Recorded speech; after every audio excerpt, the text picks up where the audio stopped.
Troubleshooting steering JamsVideo tutorial. Dismantle the screws of fixed folding button.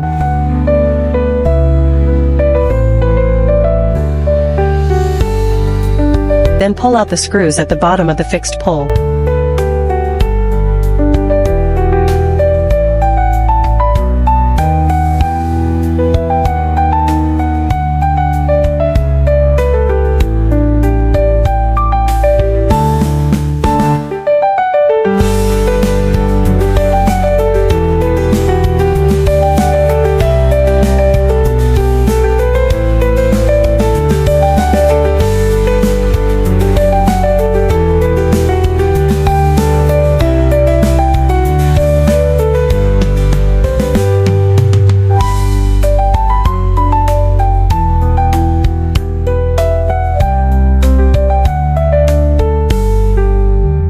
Check whether the rotation of this position is smooth. If the rotation is smooth, the steering tube needs to be replaced. If the rotation is smooth, you need to add a spacer under the aluminum ring.